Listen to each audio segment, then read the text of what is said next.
Europe Midi.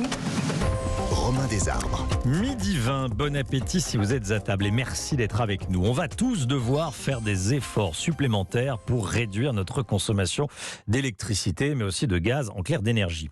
On va devoir tous faire des efforts, à commencer par les entreprises. Si vous ne faites pas d'efforts, vous serez rationnés. C'est le message que leur a adressé la Première ministre. Jean-Hugues Duménil avec nous. Bonjour Jean-Hugues Duménil. Bonjour. Vous êtes secrétaire général de la CPME, représentant des petites et des moyennes entreprises. J'aimerais tout d'abord qu'on réécoute ce qu'a dit Elisabeth Borne hier au patron. Si nous devions en arriver au rationnement, les entreprises seraient les premières touchées. Et nous devons malheureusement nous y préparer. Bon, la menace est claire, hein. Si vous ne faites pas d'efforts, c'est le rationnement. Comment vous l'appréciez, ce message d'Elisabeth Borne? Au moins, c'est cash. Hein. Bon, elle ne cache pas... Il y a le fond, et la forme. Oui. Sur le fond, effectivement, tout le monde a bien conscience de la situation dans laquelle on est et de la nécessité de faire des efforts. Mais c'est déjà le cas. On a fait une enquête CPME au mois de juillet. Plus de 59% des entreprises nous disaient avoir déjà limité leur consommation d'énergie à la suite de la hausse des prix. Donc vous voyez, le mouvement, il est enclenché. Ça, c'est sur le fond. Sur la forme, est-ce que réellement, l'idée, c'est de menacer en disant si vous faites pas ci, voilà ce qui va vous arriver, ou c'est plutôt d'essayer d'inciter les entreprises à s'engager? Et ce dont on a besoin, c'est d'avoir des outils concrets pour appuyer cette démarche de réduction. Je vais vous prendre un exemple tout à fait concret. Oui. Aujourd'hui, quand vous êtes un particulier, vous avez un dispositif avec un des fournisseurs qui permet de regarder en temps réel la consommation d'énergie de votre logement. EDF pour ne pas le nommer. Exactement. Et donc, si vous avez s'il y a une surconsommation à un endroit, vous pouvez tout de suite vous en apercevoir et corriger le tir. Ça n'existe pas aujourd'hui pour les entreprises et notamment pour les PME. Voilà quelque chose de concret qui nous serait utile. Et là, on a besoin qu'il y ait une impulsion des pouvoirs publics. Donc, plutôt que de menacer d'un coup de bâton, regardons ensemble comment est-ce qu'on peut agir de manière intelligente. Voilà, on est plutôt dans cet état d'esprit. Oui. Alors, et puis, quand on parle d'entreprise, il y a entreprise et entreprise. Pour une entreprise qui fait du service, qui a uniquement des bureaux et des ordinateurs, c'est, j'imagine, plus simple de faire des économies que quand on a une ETI, de l'industrie, quand on fait de l'industrie. Bien sûr, quand vous êtes dans l'industrie, puis ce qu'il y a d'absolument fondamental, c'est qu'on puisse anticiper et avoir une visibilité. Quand vous faites tourner une chaîne de production, par exemple, il est impératif, s'il doit y avoir une coupure, que vous soyez alerté avant de façon à vous organiser. Sinon, imaginez la situation dans laquelle on se retrouverait, même en termes de sécurité du personnel. Donc voilà, cette notion d'anticipation, elle est absolument fondamentale. Sur les services, il y a un point sur lequel on est convaincu à la CPME qu'on peut faire des choses, c'est la sobriété, ce qu'on appelle la sobriété numérique. Aujourd'hui, on sait que le numérique représente une part non négligeable de la consommation d'énergie. Il y a des choses à faire et des choses concrètes. Regardez, par exemple, envoyer moins de mails. Oui, mais ça veut pas dire qu'il faut pas utiliser le numérique, ça veut dire qu'il faut l'utiliser de manière peut-être plus optimale. Vous avez par exemple beaucoup d'entreprises qui ont des sites internet. Jusque-là, tout va bien. Ces sites internet, ils tournent, entre guillemets, 24 heures sur 24. Ils sont actifs et donc il y a une consommation électrique. Pourquoi ne pas regarder dans certains cas comment faire en sorte que ces sites, par exemple, ne soient plus actifs entre 2h et 4h du matin quand il n'y a aucun trafic, évidemment quand on n'est pas tourné vers l'international.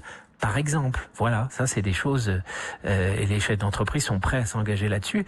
Encore une fois, c'est aussi leur intérêt de limiter la consommation d'énergie parce que on a une explosion des prix, faut pas l'oublier. Oui. Pour certaines entreprises, l'hiver va être mortel. C'est un peu la crainte qu'on a parce que on parle des prix de l'énergie, on parle de l'inflation, on parle de l'augmentation du prix des matières premières et des difficultés d'approvisionnement, on parle des pénuries de compétences et puis vient brocher là-dessus le fait qu'un grand nombre d'entreprises vont maintenant devoir rembourser le fameux PGE, le prêt garanti par l'État, qu'elles ont souscrit au moment de la période Covid. Et c'est vrai que tout ça mis bout à bout nous fait craindre une période pour les mois à venir qui risque d'être un peu compliquée pour certaines boîtes, oui, malheureusement. Oui. Elisabeth Borne vous demande aux entreprises de présenter un plan de sobriété au mois de septembre. Ça va être réalisé, c'est réalisable. Qu'est-ce que vous en dites ? Que ça dépend de la taille des entreprises. Ouais. C'est évident que quand vous êtes une boîte du CAC 40, oui, vous aurez un plan avec un process, avec des interlocuteurs, avec des contacts, etc. Quand vous avez 3 salariés, qu'est-ce que ça veut dire le plan de sobriété numérique? C'est plutôt regarder comment est-ce qu'on utilise l'électricité le plus intelligemment pour essayer de consommer moins. Voilà, c'est plutôt ça. Même chose quand nos amis du MEDEF parlent d'ambassadeurs de la sobriété dans les entreprises. C'est très bien, mais enfin c'est les grandes entreprises, c'est pas les PME. Oui, faut aussi être réaliste par rapport à ça. Ouais. Dans les entreprises, justement, tiens, les salariés sont appelés également à jouer le jeu. Je pense par exemple aux commerciaux, on va leur demander de rouler moins vite, enfin pour ceux qui sont en voiture, les ouvriers qui doivent. Je regardais un reportage chez des confrères où on voyait des ouvriers qui devaient consommer moins de gaz avec leur chalumeau quand ils faisaient les soudures, par exemple. Ouais, mais ça, c'est tout le monde est impliqué dans une démarche comme celle-là. Ça peut pas être simplement la tête de l'entreprise, et il faut que tout le monde soit impliqué, soit engagé. Mais je pense qu'il y a une prise de conscience de l'ensemble des Français, et donc c'est aussi à l'intérieur les salariés des entreprises. Là-dessus, c'est pas le vrai sujet d'inquiétude pour nous, parce qu'on est convaincu qu'aujourd'hui tout le monde est conscient de la nécessité de faire des efforts. C'est la visibilité qui est importante, qu'on sache s'il doit y avoir des coupures de main, à quel endroit, avec une anticipation. Et puis, on a besoin aussi d'avoir des démarches qui soient cohérentes. Comment comprendre qu'on nous demande d'éteindre l'électricité quand on sort d'une pièce? On a raison de le faire. Et puis, en même temps, on nous explique que l'ensemble du parc automobile va basculer dans les années qui viennent sur l'électricité. Il y a 2-3 petites choses là qui sont à revoir quand même. Oui, effectivement, il va falloir régler deux, trois sujets. Oui. Je voulais vous parler d'un dernier point. On parle des salaires beaucoup actuellement. Grosse pression en ce moment sur les chefs d'entreprise de la part des salariés qui réclament des augmentations de salaire. Oui, et puis prise de conscience dans les petites boîtes. Vous savez, il y a une relation directe entre le chef d'entreprise et ses salariés. Ils se retrouvent ensemble au supermarché pour faire leurs courses, et donc tout le monde est confronté à l'augmentation des prix. Donc les entreprises qu'ils peuvent ont déjà augmenté les salaires. Il y en a un certain nombre qui envisagent de le faire à nouveau dans le courant de l'année, ce qui d'habitude, l'augmentation elle est une fois et pas plus. Et puis on parle augmentation de salaire, on peut parler des accessoires. Il y a la fameuse prime PEPA qu'on appelait prime Macron précédemment. Oui.